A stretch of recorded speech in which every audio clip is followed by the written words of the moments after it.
Assalamualaikum warahmatullahi wabarakatuh. Perkenalkan nama saya Yoma Altaf dengan NIM 23067024 Program Studi Pendidikan Teknik Mesin Fakultas Teknik.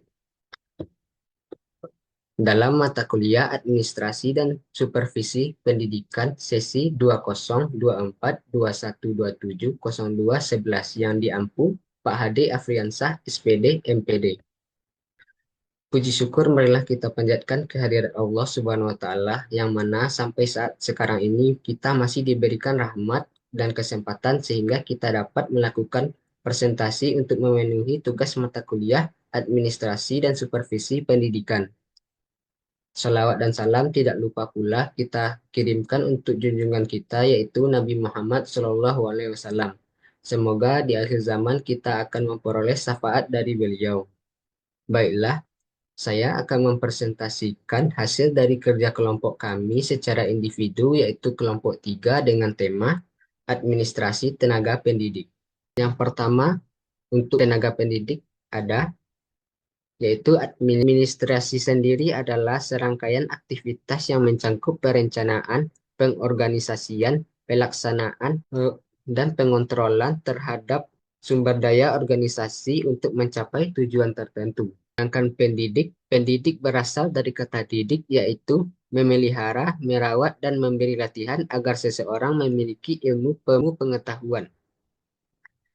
Jadi, pendidik adalah seorang yang profesional yang memiliki cukup ilmu, yang bertugas sebagai pengajar, pembimbing, dan membantu orang yang dibimbingnya ke arah yang lebih baik atau positif.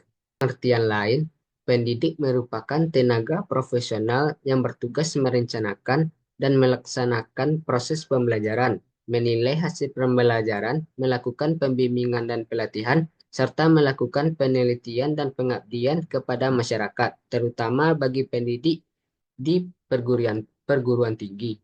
Jadi, administrasi tenaga pendidik adalah aktivitas yang harus dilakukan mulai dari tenaga pendidik dan itu masuk ke dalam organisasi pendidik sampai akhirnya berhenti melalui proses perencanaan, perekrutan, seleksi, penempatan, pemberian kompensasi, penghargaan pendidik, dan latihan atau pengembangan dan pemberhentian. Selanjutnya kita masuk pada proses administrasi tenaga pendidik. Untuk proses administrasi tenaga pendidik ada mencakup yang pertama adalah pengadaan. Pengadaan tenaga personil adalah proses kegiatan untuk mengisi formasi yang kosong. Perlu diketahui bahwa lowongan suatu formasi di samping disebabkan karena pengembangan lembaga dengan menambah jabatan-jabatan baru, disebabkan oleh adanya personil lembaga yang berhenti. Pengadaan tenaga kependidikan diselenggarakan dengan langkah-langkah yang pertama, yaitu pengumuman adanya informasi baru. Pengumuman ini bertujuan untuk memberitahukan kepada khalayak ramai bahwasanya ada lowongan di suatu lembaga. Pengumuman ini dapat diperoleh melalui media cetak maupun media elektronik. Hal-hal yang dicantumkan dalam pengumuman pengadaan tenaga kependidikan yaitu yang pertama jenis-jenis pegawai yang dibutuhkan, persyaratan yang harus dipenuhi, batas waktu berakhir pendaftaran, alamat pengajuan pelamaran, dan lain-lain yang dianggap penting. Setelah adanya pengumuman, calon tenaga pendidik dapat melakukan pendaftaran. Selanjutnya adalah penempatan.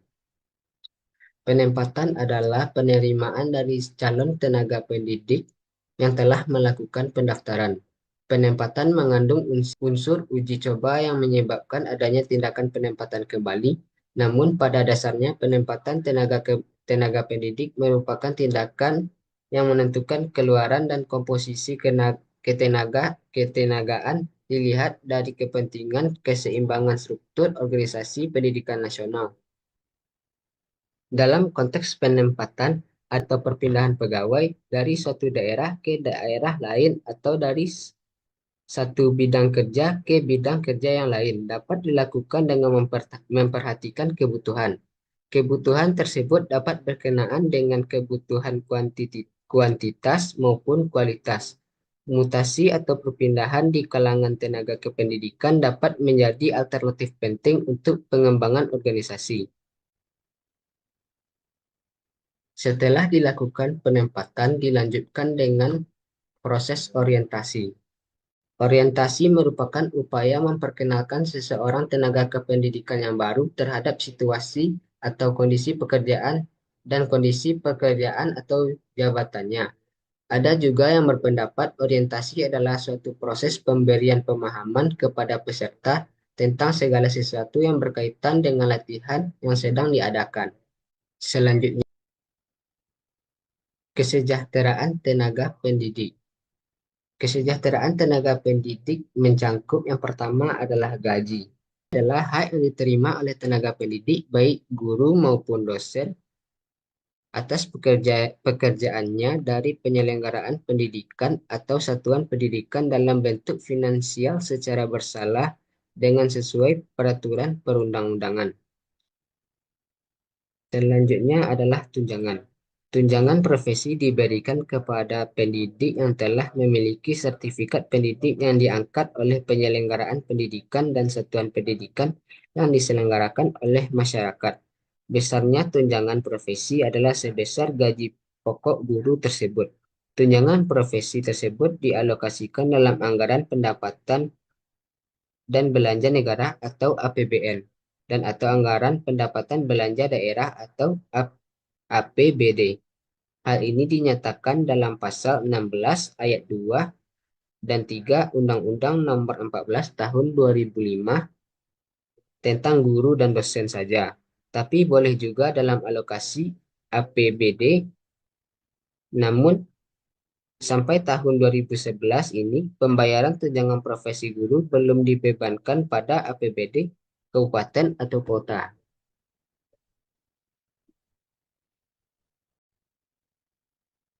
Selanjutnya adalah penghargaan. Pemerintah akan memberikan sebuah penghargaan di institusi pendidikan terhadap guru, dosen, kepala sekolah, dan seluruh tenaga pendidik yang berprestasi.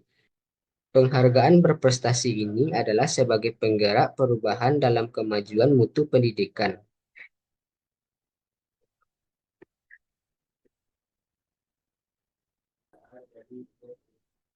Selanjutnya, cuti tenaga pendidikan. Cuti diberikan pada periode di mana seorang pengajar atau tenaga pendidik seperti guru atau dosen diizinkan untuk mengambil waktu istirahat dari tugas-tugas profesionalnya. Adanya kenaikan pangkat. Kenaikan pangkat dapat diperoleh oleh tenaga pendidik atau guru, dosen saat eh, telah memperoleh pendidikan yang tinggi atau penemuan baru, penghentian dan pensiun. Pemberhentian dapat terjadi karena beberapa alasan, salah satunya melakukan pengunduran diri atau melakukan pelanggaran undang-undang. Dan pensiun adalah telah sampainya usia dari pegawai negeri dan memutuskan untuk berhenti dari pekerjaannya sebagai tenaga pendidik.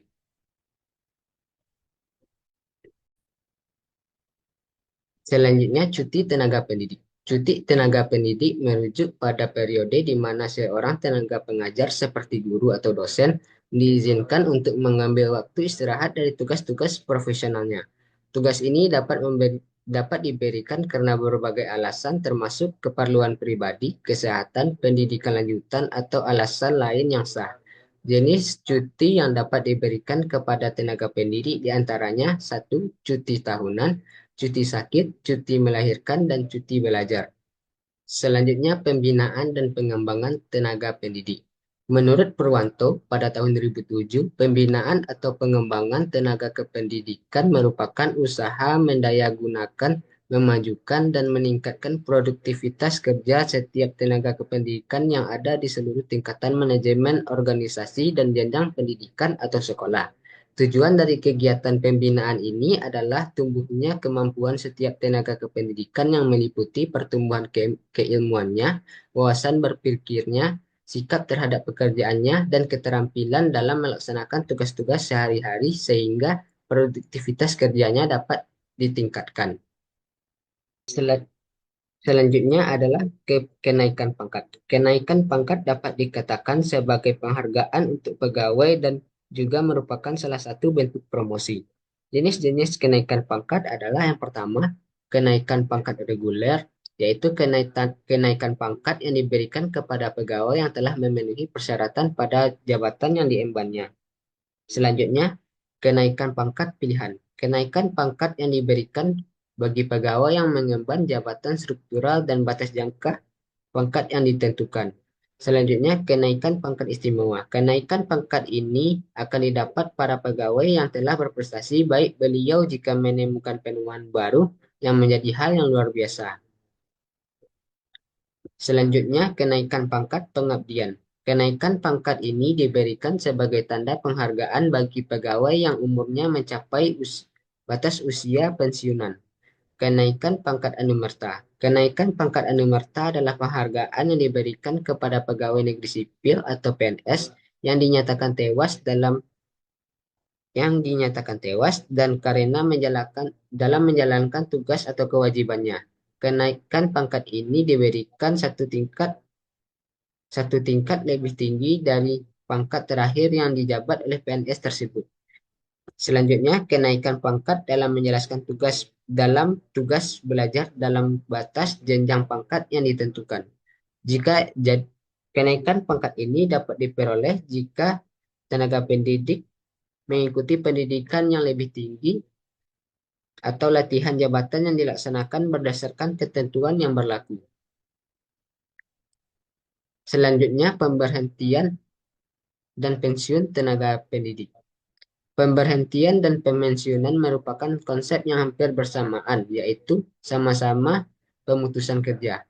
Istilah pemberhentian atau pemutusan hubungan, sebab-sebab pemberhentian pegawai ini dapat dikelompokkan menjadi 3 jenis, yaitu pemberhentian atas permohonan diri sendiri, pemberhentian oleh dinas atau pemerintah, pemberhentian oleh sebab lain seperti pegawai permohonan pegawai sendiri, misalnya karena berpindah lapangan pekerjaan yang bertujuan memperbaiki nasib.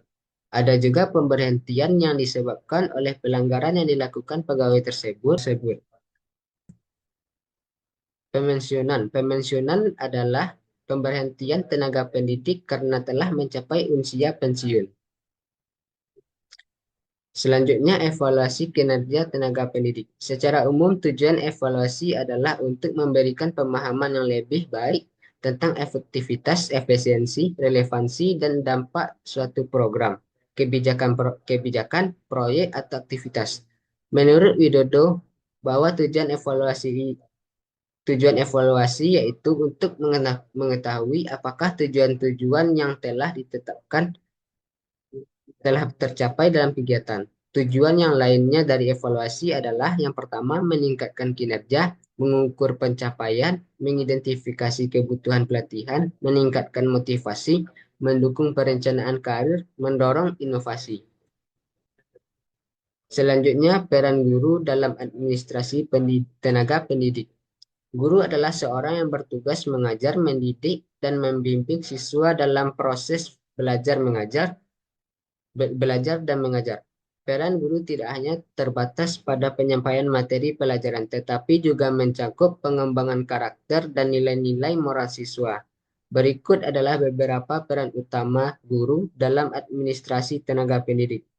Yang pertama, perencanaan dan pengorganisasian. Yang kedua, pengawasan dan evaluasi. Selanjutnya, manajemen kelas dan pelatihan serta pengembangan profesi. Yang terakhir adalah administrasi pendidikan. Baiklah, kesimpulannya adalah administrasi tenaga pendidik adalah elemen penting dalam sistem pendidikan yang mencakup pengelolaan, pengorganisasian, dan pengawasan tenaga pendidik untuk mencapai tujuan pendidikan. Peran guru sangat vital dalam administrasi ini, termasuk dalam perencanaan kurikulum, pengelolaan kelas, evaluasi, pelatihan, dan pengembangan profesional. Guru tidak hanya bertugas mengajar, tetapi juga memfasilitasi, membimbing, dan memotivasi siswa untuk mencapai potensi maksimal mereka. Administrasi tenaga pendidik yang baik dapat meningkatkan kualitas pendidikan, efisiensi, dan efektivitas proses pembelajaran, serta kesejahteraan tenaga pendidik itu sendiri. Baiklah, Sekian presentasi yang dapat saya sampaikan. Apabila ada kesalahan dalam penyebutan dan keterpatah-patahan dalam pengucapan, mohon dimaafkan. Wabillahi taufik wal hidayah. Assalamualaikum warahmatullahi wabarakatuh.